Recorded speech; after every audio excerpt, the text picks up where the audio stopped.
Tu peux voir dans ton jeu que tu as clairement mis des choses en place et on veut pas que tu lâches ce que tu as commencé. Mais on te dit aussi que ne pas lâcher, ça ne veut pas vouloir dire ne pas faire de pause parce que c'est ce qu'on te demande de faire ici. Quand tu es trop dans le faire sans jamais t'arrêter, tu t'épuises, tu perds le nord, tu commences à douter, à paniquer, à un peu péter un plomb. Et c'est pas ça qu'on veut pour toi. On veut que tu apprennes à apprécier le chemin de tes objectifs plutôt que de focaliser mais vraiment que sur le fait de l'atteindre, parce que la vie c'est pas ça. Sinon ça voudrait dire qu'on passe une partie de notre vie à travailler, à bosser, à se donner comme des esclaves pour au final atteindre un but dans la douleur dont on ne saura même pas profiter du coup dans cet état d'esprit. On veut que tu apprennes à avancer pas à pas en te réjouissant de chaque avancée et en prenant du temps pour toi quand tu te sens épuisé. De cette manière, tu seras de moins en moins envahi par toutes ces pensées parasites qui te font tout remettre en question et qui te font te sentir mal finalement. Parce que je sais que dans la société, c'est ce qu'on nous a appris. Tu as un objectif, sois obsédé par cet objectif,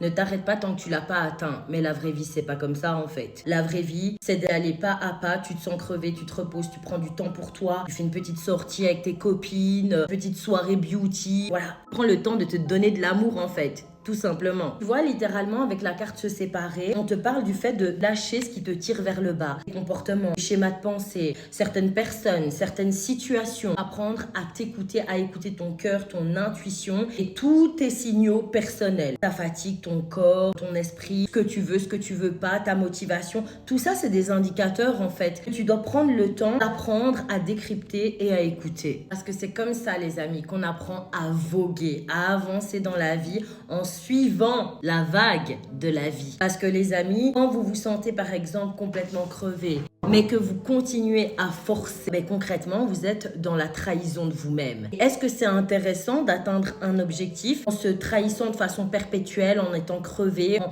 s'auto-rabaissant, parce que c'est ce que ça provoque du coup? Réponse, c'est non. C'est pour ça, les amis, qu'on vous demande de vous unifier à vous-même. Ça signifie qu'on comprend que tous ces signaux sont très importants pour notre bien-être. Et croyez-moi, pour l'avoir fait énormément dans le passé, le truc de je travaille comme une dingue, je dors pas, etc., jusqu'à atteindre mon objectif, je sais pertinemment que ça n'a rien de savoureux quand on y arrive. On est content d'y être arrivé, mais on prend même pas le temps de le célébrer. Parce qu'on est au bout de notre vie, parce qu'on est fatigué, mais surtout parce qu'on est déjà pressé d'aller atteindre l'objectif suivant. Et ça n'a rien de bon. Donc on vous demande désormais de faire les choses comme ça, les amis. On vous demande de rassembler vos forces, donc de vous reposer, de vous faire du bien, faire des choses qui vous font du bien, de côtoyer des personnes qui vous énergisent, avec qui il y a un réel partage d'énergie. Parce que c'est comme ça que vous allez au mieux faire confiance à la vie, avoir la foi en